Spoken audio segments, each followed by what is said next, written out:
Good morning to all of you.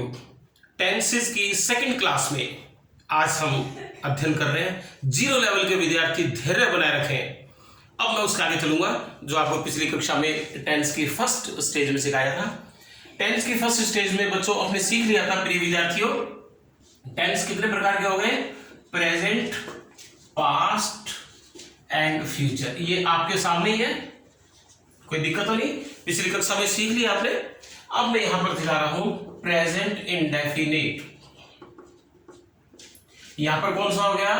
Past indefinite. यहां कौन सा हो गया? Future indefinite. इंडेफिनिट की एक बार स्पेलिंग बिल्कुल स्पष्ट लिख दी, it is not indefinite, it is indefinite. Okay, अब यहां पर हम एक बात देख रहे हैं बच्चों, ध्यान से देखना। इसकी स्ट्रक्चर आपको याद हुई होगी, पिछली कक्षा में टेंस की फर्स्ट कक्षा में हमने बता दिया था सब्जेक्ट प्लस वर्ब की first form plus object. Past की क्या स्ट्रक्चर थी? सब्जेक्ट प्लस वर्ब की सेकंड फॉर्म प्लस ऑब्जेक्ट। यहां था subject plus shall will plus verb first plus object. सब कुछ क्लियर हो गया? अब प्रिय विद्यार्थियों, यहां थोड़ा सा आपके माइंड को आपको जोर डालना पड़ेगा हर चीज को समझने के लिए। यहां पर सब्जेक्ट दो प्रकार के होते हैं, मैं लिख रहा हूं सब्जेक्ट प्लूरल, बहुवचन। कौन से? बहुवचन प्लूरल, और हो गए सब्जेक्ट सिंगुलर, एक वचन। क्लियर हो गया? बहुवचन आएगा सब्जेक्ट तो वर्ब की फर्स्ट फॉर्म अकेली आएगी, फिर ऑब्जेक्ट आएगा। जब सब्जेक्ट सिंगुलर होगा तो वर्ब की फर्स्ट फॉर्म के साथ एस या ईएस आएगा, फिर ऑब्जेक्ट आएगा। बिल्कुल क्लियर होगी आपको प्रिय विद्यार्थियों एक एक चीज। अब हम देख लेते हैं सब्जेक्ट प्लूरल कौन से हैं। प्रेजेंट इंडेफिनिट में I, we, you, they, Ram and Shyam. लिख दूं यहाँ पे राम एंड श्याम, ये सब प्लूरल है, तो उनके साथ वर्ब की फर्स्ट फॉर्म अकेली आएगी। क्यों? क्योंकि वर्ब की फर्स्ट फॉर्म पहले से ही प्लूरल होती है। जब ये ऑक्सफोर्ड की डिक्शनरी में बन करके आती है, अपवादों की बात नहीं कर रहा हूं, अब आप कहेंगे इज क्या है, एम क्या है। सामान्यतया 99% क्या होता है, ऑक्सफोर्ड डिक्शनरी में जो वर्ब आती है तो वर्ब प्लूरल होती है, सब्जेक्ट प्लूरल हो तो वर्ब भी प्लूरल होती है।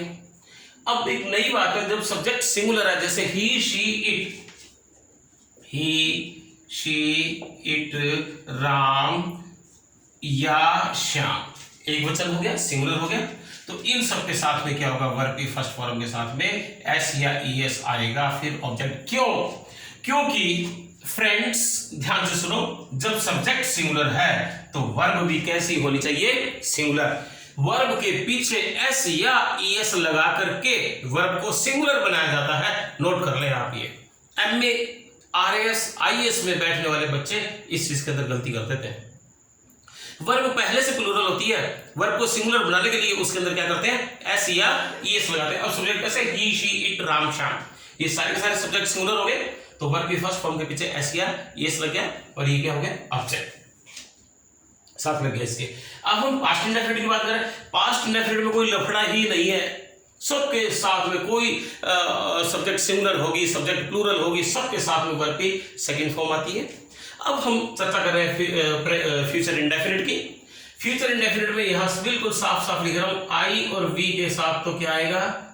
शैल, और बाकी सबके साथ में ही, शी, इट, दे, राम, कृष्णा, इन सब के साथ क्या आ जाएगा? विल का प्रयोग होगा।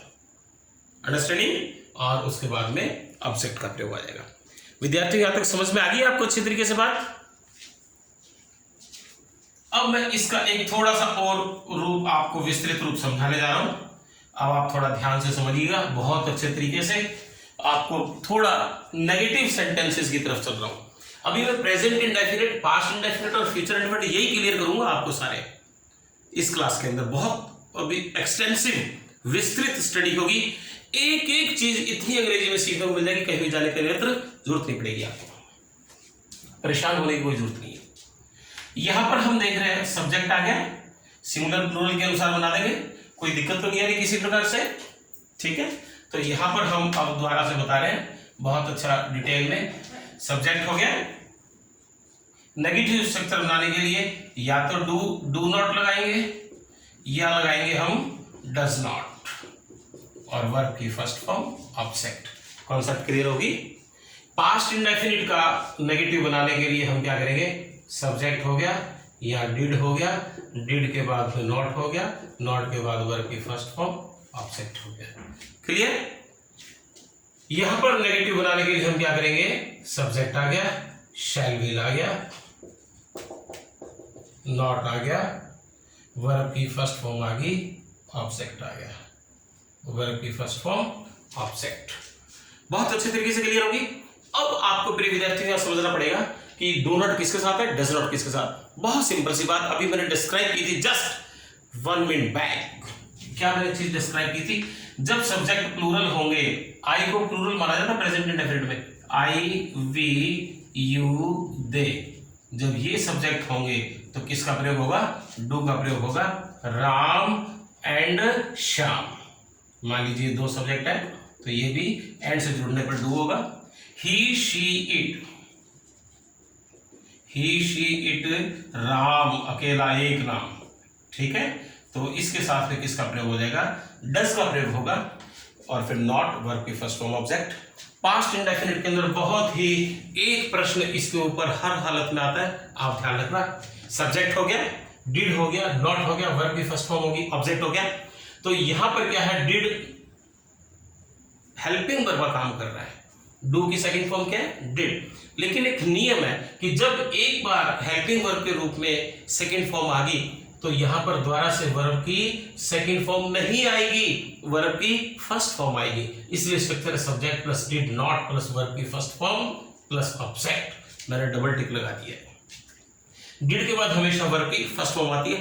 परीक्षा के अंदर क्या करता है, क्वेश्चन डालता है तो वो जैसे क्या करेगा, एक एग्जांपल ये देता है, राम डिड नॉट वेंट, तो गो की सेकंड फॉर्म वेंट लगा दिया ना तो गलत हो जाएगा। यहां पर क्या आना चाहिए, गो का प्रयोग बिल्कुल सही होगा। तो subject plus did not verb की first form object. Concept clear होगी। आगे चलिए, subject plus shall will plus not plus verb की फर्स्ट फॉर्म प्लस ऑब्जेक्ट। ये कॉन्सेप्ट क्लियर होगी। ओके डियर स्टूडेंट्स, अब मैं आपको ये नेगेटिव स्ट्रक्चर थी सारी, प्रेजेंट इंडेफिनिट की, पास्ट इंडेफिनिट की, फ्यूचर इंडेफिनिट की।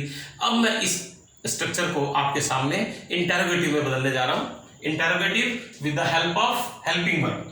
तो इसमें हम क्या करेंगे, डू और डज को कुछ नहीं किया, सब्जेक्ट से पहले उठा लाए सिर्फ इसको, तो डू डज प्लस सब्जेक्ट हो गया। सब्जेक्ट अपने स्थान पर है, बाकी जो जो कंपोनेंट्स थे वो अपने स्थान पर ही रहेंगे, कोई परिवर्तन नहीं आएगा। नया परिवर्तन प्रश्नवाचक चिन्ह आएगा पीछे। क्लियर होगी। इसी प्रकार से हम इस स्ट्रक्चर को यहां देख रहे हैं, मैं यहां लिख देता हूं। डिड हमने कहा कर दिया, हेल्पिंग वर्ब सब्जेक्ट से पहले, बाकी वही है। डिड पहले है, सब्जेक्ट अपने स्थान पर है ही, नॉट अपने स्थान पे वही पड़ा हुआ है, वर्ब की फर्स्ट फॉर्म है, ऑब्जेक्ट प्रश्नवाचक चिन्ह। क्लियर हो गया। इसी प्रकार से हम फ्यूचर को देख रहे हैं। प्रिय विद्यार्थी ध्यान से देखो जरा, शैल विल हमने कहा कर दिया, शैल विल हमने कर दिया सब्जेक्ट से पहले, ठीक है, नॉट के स्थान पे नॉट है, वर्ब की फर्स्ट फॉर्म, ऑब्जेक्ट प्रश्नवाचक चिन्ह। यहां तक क्लियर हो गया। और थोड़ा सा और मेरे साथ इस सेशन के अंदर सहयोग बनाए रखें, आप थोड़ा सा और सुन ले प्रिय विद्यार्थियों। ये हेल्पिंग वर्ब से इंटरोगेटिव क्वेश्चन बन गए सारे के सारे। तो ये कौन से क्वेश्चन है, इंटरोगेटिव से, हेल्पिंग वर्ब से बने हुए हैं। WH इंटरोगेटिव भी आपको यहीं से, कुछ नहीं करना, ये जो स्ट्रक्चर बन गई ना, इसके आगे WH, जैसे why, when, where, what, for example. और लंबी लिस्ट है लेकिन मैं इतनी बता रहा हूं एक बार, वाई, व्हेन, वेयर, व्हाट, ठीक है। अब इसके बाद में वही हमने क्या लगा दिया, डू डज लगा दिया, सब्जेक्ट के स्थान पे सब्जेक्ट, नॉट के स्थान पे नॉट, वर्ब फर्स्ट, ऑब्जेक्ट प्रश्नवाचक चिन्ह। ये WH स्ट्रक्चर से इंटरोगेटिव हो गया। क्लियर होगी। यहां मैं पास्ट बना देता हूं, पास्ट का इंटरोगेटिव, ठीक है। तो WH लगा दूं, एक ही बात है, why, when, where, what, WH शब्द लगा दिया। फिर हमने डिड के स्थान पे डिड लगा रखा है, सब्जेक्ट के स्थान पे सब्जेक्ट, नॉट के स्थान पे नॉट, वर्ब फर्स्ट, ऑब्जेक्ट प्रश्नवाचक चिन्ह। क्या दिक्कत आई क्या, किसी प्रकार की दिक्कत आई मेरे विद्यार्थियों, नहीं आई। दिक्कत आएगी भी नहीं, ध्यान रखना, इंग्लिश में यहाँ सब कुछ क्लियर हो जाएगा। अब हम ये क्लियर हो गया ना आपको। अब मैं यहाँ आपको बता रहा हूँ फ्यूचर इंडेफिनिट के लिए। फ्यूचर इंडेफिनिट का बड़ा ही सरल है, वही WH की जगह WH आ जाएगा, ठीक है। फिर हम शैल विल कर देंगे आगे, और कुछ नहीं करेंगे। शैल विल को हमने क्या कर दिया, सब्जेक्ट से पहले कर दिया, ठीक है। नॉट के स्थान पे नॉट आ गया, वर्ब फर्स्ट आ गई, ऑब्जेक्ट, और बाद में प्रश्नवाचक चिन्ह आ गया। ये क्लियर हो गया। फिर WH का मतलब है why, when, where, what and so on. Clear होगी। तो ये सारी स्ट्रक्चर आपके सामने कौन सी क्लियर होगी, present indefinite, past indefinite, future indefinite, present indefinite, सारी की सारी ये स्ट्रक्चर। प्रेजेंट इंडेफिनिट की subject plus verb first plus subject, past subject plus verb second plus subject, subject plus shall will plus verb first plus subject. इसका negative हो गया subject पर do does not plus verb first plus subject, subject पर did not plus verb first plus subject. तो यहां पर हमने क्या कर दिया, subject plus shall will plus not plus verb first plus subject. Present में हो जाएगा डू डज प्लस सब्जेक्ट पर not plus verb first plus subject. Past में हो जाएगा डिड प्लस सब्जेक्ट पर not plus verb first plus subject. यहां पर हो जाएगा shall will plus shall will आ गया, सब्जेक्ट आ गया, not verb first object sign of interrogation. WH लगाना हो तो इसी का आगे वाई, व्हेन, वेयर, व्हाट, इन्हीं के आगे लगेगा। और ये सारी आपकी एक स्ट्रक्चर, कौन सा टेंस तैयार हो गया, present indefinite, past indefinite, future indefinite. Next कक्षा के अंदर हम आपको आगे की स्टडी कराएंगे। Okay dear, thanks. हमारे चैनल को सब्सक्राइब करें, लाइक करें, ताकि ऑटोमेटिकली आपको आगे प्रोग्राम मिलता रहे। Thank you.